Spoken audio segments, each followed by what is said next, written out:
All right, ladies and gentlemen, boys and girls, children of all ages, this is Seattle Pandemonium Shutdown, day 378 by my count.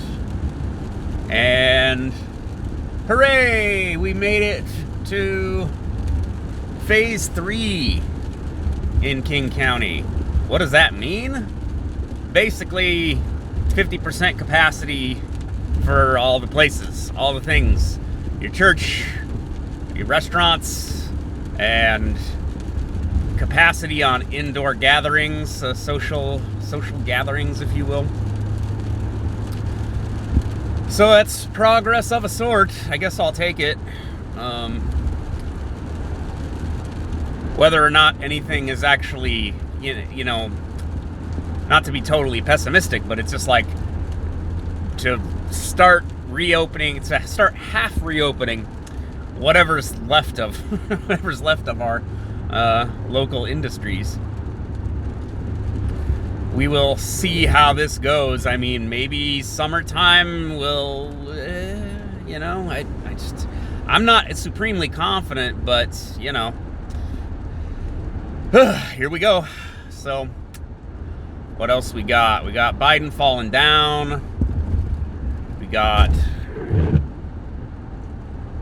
people freaking out about Florida and spring break.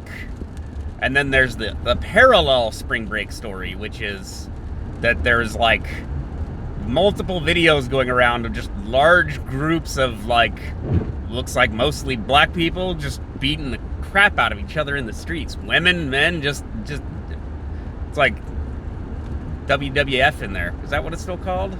Is it WWE? I don't know. I'm out of touch with the youth.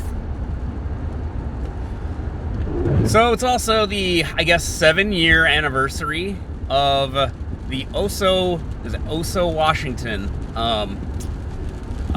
landslide that killed 50 people. It was big, part of the town was built up on this hillside, and the whole thing just kind of broke off and slid down and just crushed all these people.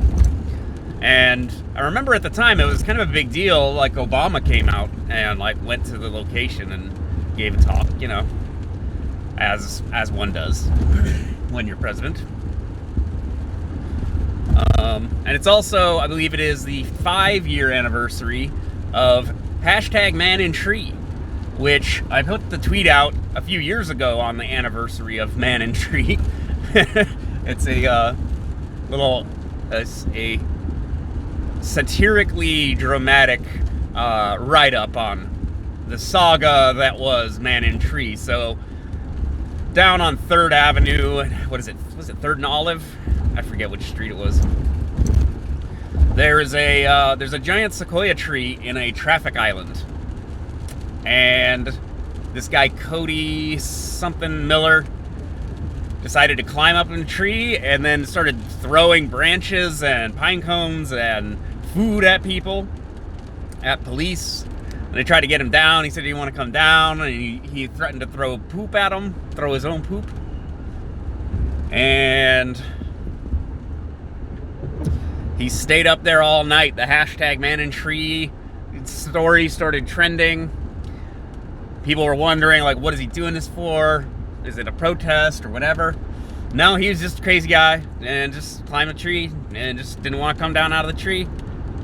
Came down the next day and he was arrested.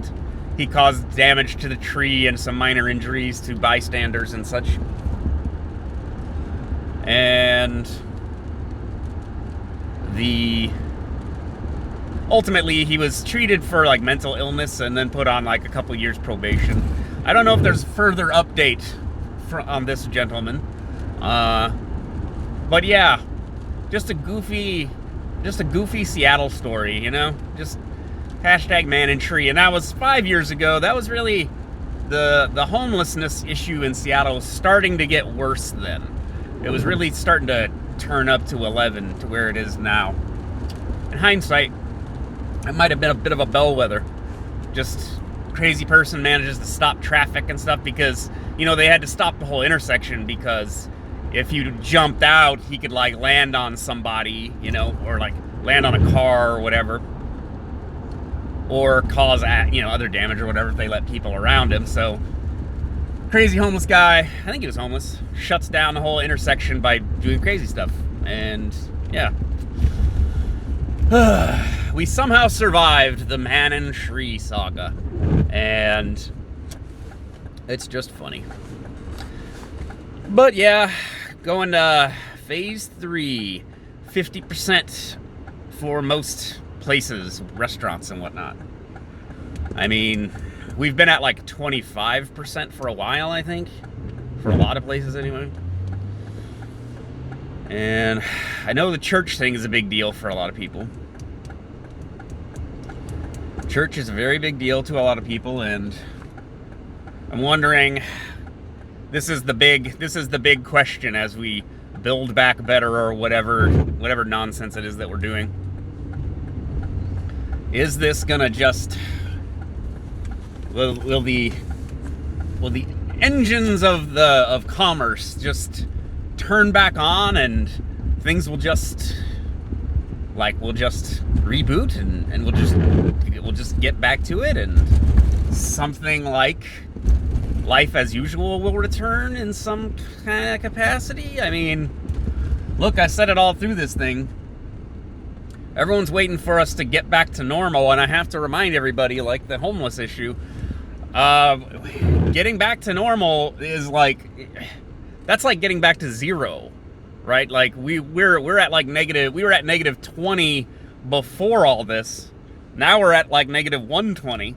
So if we want to get back to normal, we got to claw all the way back out of the pandemic fallout, which is going to be absolutely a disaster, I have a feeling. Then we have to address the problems we had before all this started, right? Got your housing crisis, you got your student loan crisis, you got these energy shortages happening around the country, you got, you know, our veterans, we got our opioid crisis just wiping people out. And that dovetails with our, you know, the homeless crisis that's all up and down the West Coast, even up in Canada, like BC's got it real bad. Ugh. All of this work just to get back to something like normal, and then the old normal will be praised as a return to normalcy. It will be cheered rather than be seen as just the beginning of fixing everything, you know? Oh, so much stuff to fix, guys. And we're not really gonna fix it though. And this is maybe my cynicism, but I'm not wrong. The feds are gonna bail out all these failing Democrat cities. They're gonna give them a bunch of money, and they're not really gonna fix anything because they were already in debt before all this happened anyway. So it's just gonna, they're already printing, they're gonna print $3 trillion more dollars, I guess. That's the plan, if you can call that a plan. Just print money until just print money until everybody has $1 million, and then we'll just deal with the fallout from that with the hyperinflation and all of this other stuff. The dollar being the federal or the international like reserve currency. Maybe not for long. I don't know. But what I do know is that when I have my smart head economist types saying that that's the kind of thing that's going to happen, I tend to believe them. Because economics is such a nightmare. You just got to go with whoever seems to consistently make the most sense out of it. And no, it's not Robert Reich. God, such stupid takes, man. Like, now they're arguing for DC statehood. Now, I don't know a whole lot about all of this, but I do know that DC is not supposed to be a state because of the fact that it already sort of has control over Congress by being the city everyone like has to live in when they come to do, political business, right? And the land was originally given to the federal government by Maryland. So if you want to dissolve the District of Columbia and make it, it would re-merge with Maryland and not become its own state. It would just maybe add that representation to Maryland in the form of, House of Representatives. And people making all kinds of spurious comparisons, like, well, look at Wyoming has this many number of people, and they have 2, senators, and then D.C. has like this many more people, and it doesn't have any senators. And it's just kind of like, yeah, and Wyoming's a big empty state, and this is how a representative republic works. Like, this really is a problem that I see people, especially libs, say, our democracy, our democracy, our democracy.